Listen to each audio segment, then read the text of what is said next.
दोस्तों, हम गांधी को कितनी भी गाली दे दें, पर एक चीज जो कि आप भी उनके जीवन से इग्नोर नहीं कर सकते, वो है उनकी जिद।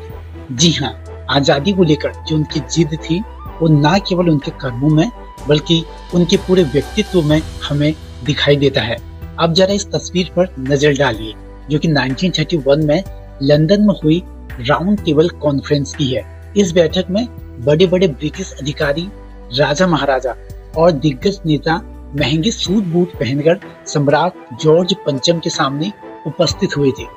पर गांधी जी की जिद तो देखिए, वे उस शाही दरबार में भी अपनी साधारण धोती पहनकर पहुंच गए।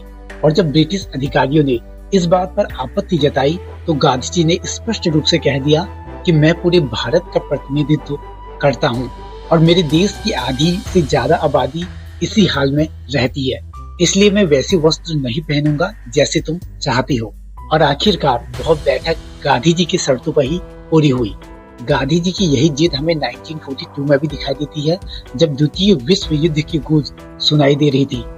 तब गांधी जी ने भारत छोड़ो आंदोलन का शंखनाद किया। उस समय जवाहरलाल नेहरू और मौलाना आजाद जैसे नेता भी संचय में थे कि कहीं जापान भारत पर हमला ना कर दे और कहीं देश में अराजकता ना फैल जाए। लेकिन गांधी जी की अडिगता के आगे सब कुछ फीका था।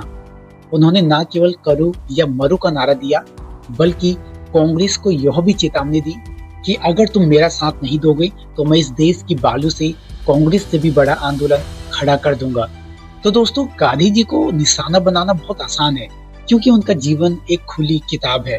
उन्होंने अपनी आत्मकथा में स्वयं यह स्वीकारा है कि कैसे उन्होंने अपने जीवन में 100 तरीके की गलतियां की हैं, जिनको लेकर कोई भी व्यक्ति उन पर उंगली उठा सकता है। पर यही तो उनकी महानता है कि उन्होंने कुछ भी नहीं छुपाया। ऐसे ही वीडियोस के लिए आप मेरे इस चैनल को सब्सक्राइब करके बेल आइकन पर क्लिक कर सकते हैं। साथ ही इस वीडियो को लाइक करना मत भूलिएगा।